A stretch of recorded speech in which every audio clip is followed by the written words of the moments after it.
Les premiers signes de violence, c'était le 2e mois, il me semble, quand je suis partie avec lui en voyage, direct une gifle pour une petite dispute, une petite dispute de couple. Voilà. Cette souffrance psychologique que j'avais, j'en pouvais plus, j'étais à bout en fait. J'étais éteinte, vraiment pendant 3 jours, j'étais éteinte, je ne savais plus qui j'étais. J'avais l'impression d'être une merde, désolé de dire les termes. Je m'appelle Clara Collada, j'ai 26 ans, je viens de Rambouillet du 78 et je suis influenceuse sur les réseaux sociaux.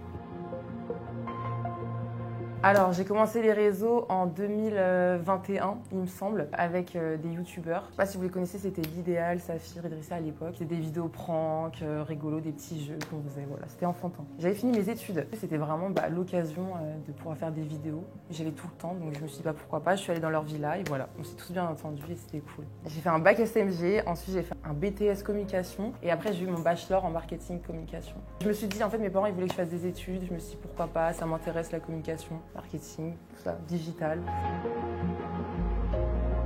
J'ai été dans une relation toxique avec un influenceur. Voilà, je suis restée 3 ans avec lui. Ça m'a atteint vraiment psychologiquement, quoi. Alors ça a commencé en 2021, donc c'était lui qui m'avait envoyé un message. Je ne le connaissais pas du tout des réseaux sociaux. Et après, on a commencé à parler, discuter, et on s'est vu. Et le coup de foudre, il y a eu direct le coup de foudre en fait. Alors les premiers signes de violence, c'était le 2e mois, il me semble, quand je suis partie avec lui en voyage, direct une gifle pour une petite dispute, une petite dispute de couple. Voilà. Il était très jaloux, très possessif. Je pense que c'était très toxique. D'ailleurs, je ne sais pas pourquoi, parce que je faisais rien. J'étais vraiment très droite et carrée avec lui. Pour un rien, je sortais dehors, 2 secondes, il pensait que j'étais avec un mec. En fait, il me faisait culpabiliser et j'avais l'impression que c'était de ma faute carrément. Et des fois, je me disais, peut-être qu'il a raison de me frapper en fait. Et du coup, après, il me faisait culpabiliser. Au final, il revenait, il me disait, je suis désolée, etc. Alors, les 2 premières années, mes proches n'étaient pas au courant. J'ai commencé à parler à ma sœur et mes copines en fait. J'ai commencé à leur en parler et là, elles m'ont dit, non mais c'est pas possible, tu peux rester avec lui.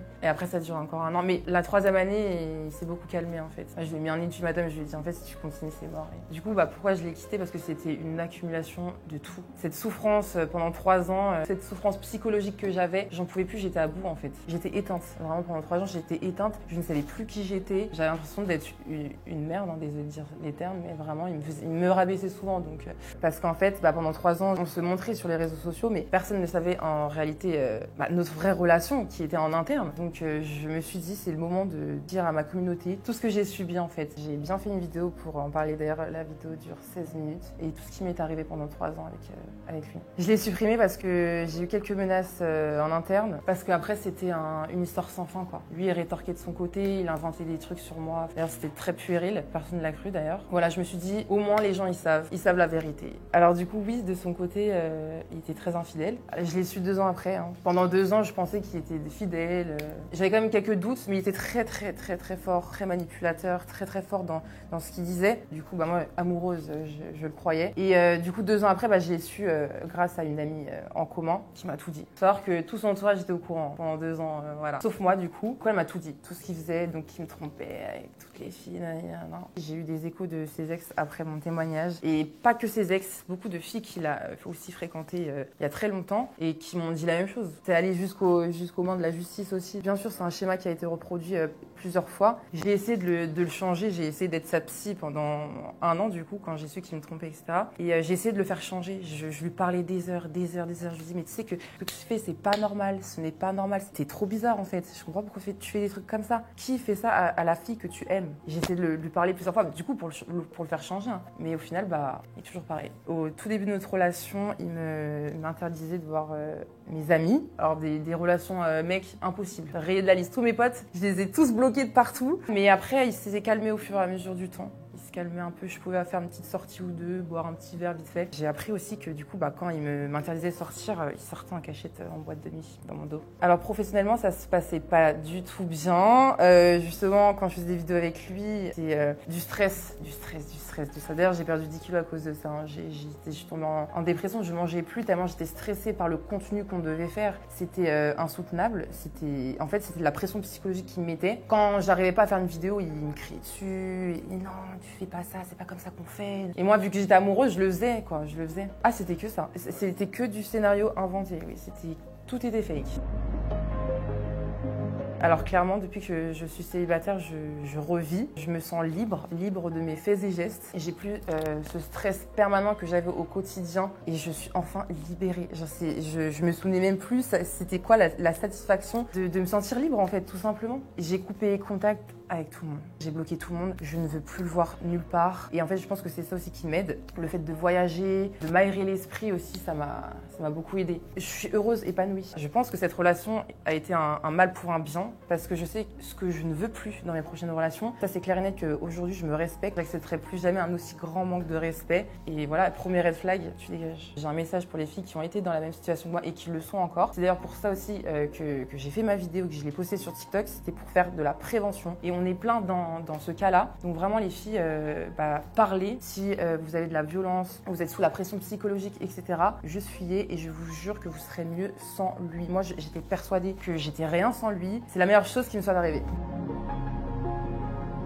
Oui, je regrette un tatouage et c'est celui qui est au milieu de ma poitrine. Je l'ai fait en 2020, c'était pendant le Covid. Et en fait, tous les tatoueurs étaient fermés. Et j'ai cherché sur Instagram qui pouvait me tatouer absolument. Je sais pas pourquoi je me suis mis une folie dans ma tête. Je devais absolument me faire tatouer. Et du coup, je suis allée chez quelqu'un, un mec qui m'a totalement foiré. Dès qu'il me l'a fait, j'ai regretté. Je voulais direct l'enlever, mais c'était pas possible. Du coup, j'ai fait un cover. C'est pour ça qu'il est énorme. Il est jusqu'ici. Ça allait un peu mieux, mais je vais toujours l'enlever en fait. Parce que ça fait pas classe, quoi. Ça fait tache. Je vais essayer de faire au fur et à mesure du temps parce que ça va être très long et ça fait très mal. Du coup, j'en ai un ici aussi, Hermanita. C'est ma soeur qui me l'a fait, donc c'est un tatouage en commun avec ma soeur. Et j'en ai fait un dernier récemment. Il est en bas du dos. Voilà. Alors non, je ne regrette pas la chirurgie. J'ai juste fait en fait ma poitrine. C'est quelque chose que j'ai toujours voulu faire depuis le lycée en fait, parce que j'ai toujours eu une petite poitrine. Et en plus de ça, du coup, je l'ai fait il y a 2 ans. J'avais perdu 10 kilos à cause de ma dépression et là, j'avais encore moins de poitrine. Enfin, mon ex ne voulait pas que je refasse ma poitrine. Franchement, j'ai pas d'autres complexes. J'aime beaucoup mes yeux. Je pense que c'est la partie préférée de mon corps. Et mon nez aussi, j'aime bien mon nez. Mes gros sourcils, j'adore mes gros sourcils. Oui, on m'a déjà proposé la télé-réalité. C'était en 2021-2022, pareil. Et j'avais passé les castings, etc. J'étais intéressée à l'époque. Il y avait Le Reste du Monde, La Villa de Cœur Brisé. Le Reste du Monde, je devais y aller et tout. Ils m'avaient accepté. Ils m'ont dit, ouais, franchement, génial ton profil, etc. Du coup, j'étais avec mon ex à l'époque. Et il m'a dit, en fait, si tu y vas, toi et moi, c'est fini, quoi. Moi, je pouvais tout faire pour lui. J'ai donné ma vie pour lui. Je dis, ok, vas-y, j'y vais pas. Mais finalement, je pense que c'est un mal pour un bien parce qu'au final, quand tu fais de la télé, maintenant, t'es un peu fiché, quoi.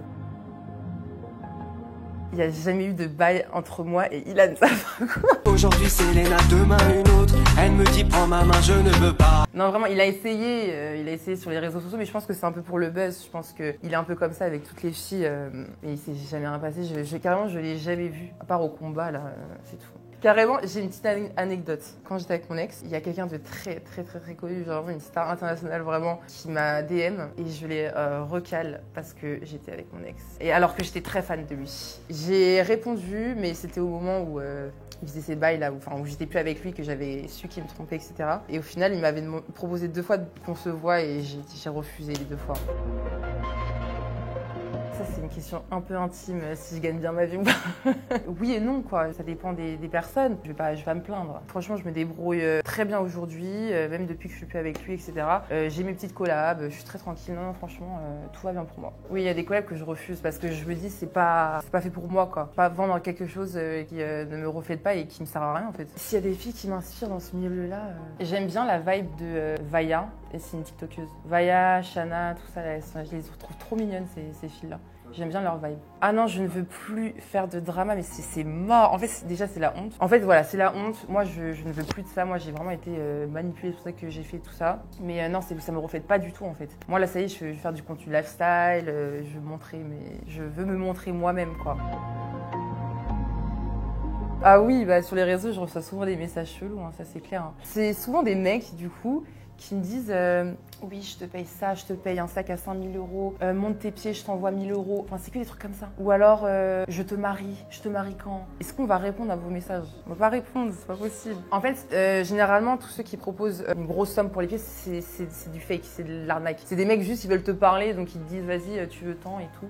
Et au final, à chaque fois que j'ai essayé, au final, c'est que de l'arnaque. Une fois, j'ai essayé, oui, qui n'a pas essayé? Moi, j'aime faire mon argent. Après, s'il a de l'oseille, franchement, mais c'est bénéf, hein, c'est un plus, hein, carrément, c'est même mieux.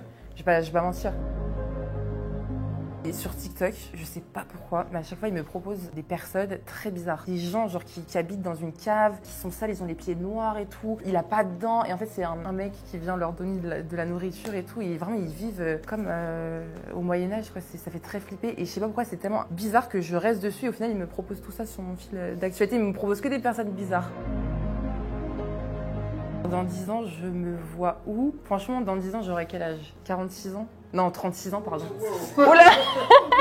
Du coup, à 36 ans, je me vois avec un mari, des enfants, beaucoup d'argent dans mon compte en banque que j'ai économisé. Et voilà, et après, avoir plusieurs business, en fait. Quel business, je ne sais pas. Avec un mari très fidèle, très gentil et très respectueux. Je recherche pas du tout. J'ai pas besoin de garçon, j'ai pas besoin de masculinité dans ma vie. Je suis très bien toute seule et j'ai vraiment pas besoin de mec, quoi.